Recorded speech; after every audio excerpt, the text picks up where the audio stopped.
Hello friends, இப்போது நம்ம கொத்தமல்லி சட்னி எப்படி பண்ணலான்னு பார்க்கலாம் வாங்க. அதுக்கு தேவையான பொருட்கள் சொல்கிறேன். மல்லித்தழை எடுத்து வச்சுக்கோங்க உங்களுக்கு தேவையான அளவு. இந்த கருவேப்பிலை பார்த்திங்கன்னா நம்ம வாங்குறப்ப முன்னாடி கொழுந்தாக இருக்கும் பார்த்திங்களா, அது நிறையா எடுத்து வச்சுருக்கிறேன். அது அப்புறம் ஒரு 10 வெள்ளைப்பூண்டு, ஒரு 6 பச்சை மிளகா எடுத்து வச்சுருக்கிறேன். நீங்கள் வரமிளகா வேணாலும் போட்டுக்கோங்க. இது ஃபுல்லாகவுமே சின்ன வெங்காயம் தான் எடுத்து வச்சுருக்கிறேன். 2 தக்காளி எடுத்து வச்சுக்கிறேன். கொஞ்சமாக புளி போட்டுக்கலாம். வாங்க இப்போ பார்க்கலாம். பாருங்கள், இப்போ வடைச்சட்டி காஞ்சிருச்சு. ஒரு 4 ஸ்பூன் எண்ணெய் ஊற்றிக்கலாம். அப்புறம் தேவைப்பட்டால் ஊற்றிக்கலாம், இல்லைன்னா ஓகே. இப்போ எண்ணெய் காஞ்சிருச்சு. நம்ம ஃபஸ்ட்டு இந்த கருவேப்பிலை போட்டுடலாம்.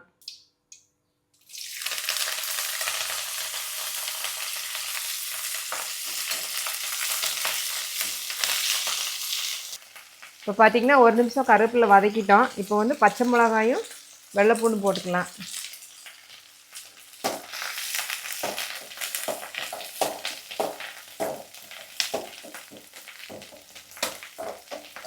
இந்த மாதிரி சட்னியில் தான் கருவேப்பிலை நிறைய சேர்த்தோம்னா குழந்தைங்க நல்லா சாப்பிட்டுக்குவாங்க. அவங்களுக்கு உடம்போட சேரும், அவங்களுக்கு உடம்புக்கும் ஆரோக்கியமாக இருக்கும். அதேமாதிரி சின்ன வெங்காயம் போடுறதும் 2 இருக்குது. ஒன்று குழந்தைங்களுக்கு உடம்புக்கு ஆரோக்கியமாக இருக்கும், 2வது பார்த்திங்கன்னா டேஸ்ட்டாகவும் இருக்கும். அது பெண் குழந்தைங்களுக்குலாம் நம்ம சின்ன வெங்காயம் நல்லா கொடுக்கணும். அது இப்போ உள்ள குழந்தைங்க வெங்காயமாக இருந்தால் எடுத்து சாப்பிட மாட்டாங்க, எடுத்து போட்டுருவாங்க.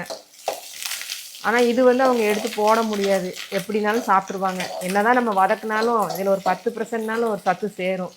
அதனால் முடிஞ்ச அளவுக்கு நீங்கள் எப்போவுமே அதிகமாக சின்ன வெங்காயம் பயன்படுத்துங்க. இது பெரிய வெங்காயம் தான் இதுக்கு பயன்படுத்தணும் அப்படிங்கிறது சில விஷயங்கள் இருக்கும் பார்த்திங்களா, அதுக்கு மட்டும் பெரிய வெங்காயம் பயன்படுத்துங்க. ஏன்னா நம்மளை விட நம்மளுடைய குழந்தைங்களுக்கு இது ஆரோக்கியமாக இருக்கும், அவங்களோட எதிர்காலத்துக்கு நல்லாயிருக்கும். அதுக்கு தான் நான் எல்லாத்துக்குமே சின்ன வெங்காயம் பயன்படுத்துகிறேன். அது பெண் குழந்தைங்களுக்கு முக்கியமாக நல்ல ஒரு பலன் கிடைக்கிறதுக்கு இது ரொம்ப நல்லாயிருக்கும். அதனால் நான் இது பண்ணுறேன். இப்போ கருவேப்பிலை, பச்சை மிளகா, வெள்ளைப்பூண்டு வதங்கிடுச்சு ஓரளவுக்கு. இப்போ நம்ம வெங்காயத்தை போட்டுடலாம்.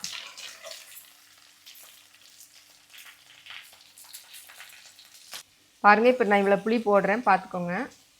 அடுத்து உப்பு போட்டுக்கலாம், கல் உப்பு போட்டுக்கலாம். பாருங்கள், உப்பு போட்டுக்கிறேன். அப்புறம் தேவைப்பட்டால் போட்டுக்கலாம். எண்ணெய் பத்தலைன்னா கொஞ்சம் ஊற்றிக்கோங்க. நான் அதிகமாக வெங்காயம் போட்டிருக்கறதுனால கொஞ்சம் எண்ணெய் பத்தலை, நான் 1 ஸ்பூன் ஊற்றிக்கிறேன்.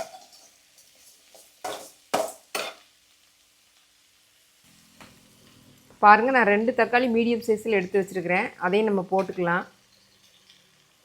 இதை போட்டுட்டு அப்படியே அடுப்பை சிம்மில் வச்சு மூடி போட்டு வச்சுருங்க. அது கொஞ்சம் நேரத்துக்கு ஒருக்க மட்டும் கிண்டி விடுங்க. அப்புறம் ஒரு 10 நிமிஷம் கழித்து நம்ம ரெடி ஆயிடுச்சான்னு பார்க்கலாம். பாருங்கள், இப்போ 10 நிமிஷம் ஆயிடுச்சு. நம்ம ஓப்பன் பண்ணி பார்க்கலாம். பாருங்கள், வெங்காயம் எல்லாமே நல்லா வதங்கிடுச்சு. இப்போ நம்ம கொஞ்சமாக தேங்காய் போட்டுக்கலாம். ஆஃப் பண்ணிடலாம், அடுப்பை ஆஃப் பண்ணிவிட்டு கொஞ்சமாக தேங்காய் போட்டுக்கலாம். அடுப்பை ஆஃப் பண்ணுறேன். கொஞ்சமாக தேங்காய் போடுறேன், அதிகமாக போட வேண்டாம், கொஞ்சமாக போட்டுக்கலாம்.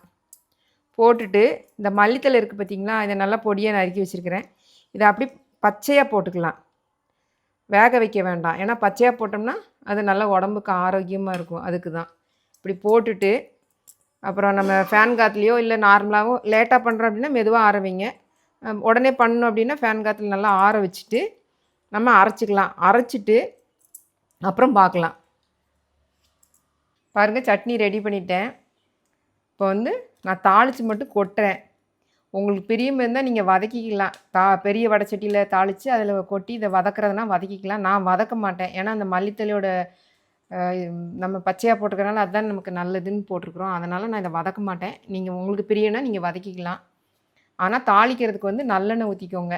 நல்லெண்ணெய் சாப்பிடுவீங்க அப்படின்னா நல்லெண்ணெய் ஊற்றிக்கோங்க, அது நல்ல ஒரு ஸ்மெல் வரும். அதே மாதிரி நான் வந்து வதக்கும் போது கடலெண்ணெய் ஊற்றினேன். இப்போ தாளிக்கிறதுக்கு மட்டும் நம்ம நல்லெண்ணெய் சேர்த்துக்கலாம். நீங்கள் நார்மல் ஆயில் தான் சாப்பிடுவீங்க அப்படின்னாலும் அது ஊற்றிக்கோங்க, உங்கள் பிரியம்தான். இப்போ வாங்க பார்க்கலாம். வடைச்சட்டியை அடுப்பில் வச்சாச்சு. தேவையான அளவு எண்ணெய் ஊற்றிக்கலாம், நல்லெண்ணெய். பாருங்கள், இப்போ எண்ணெய் காஞ்சிருச்சு. கடுகு போட்டுக்கலாம்.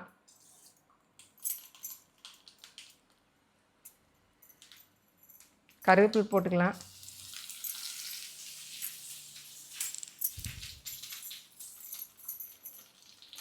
அடுப்பை ஆஃப் பண்ணிடுறேன். இப்போ நம்ம இந்த சட்னியில் இதை கொட்டிக்கலாம்.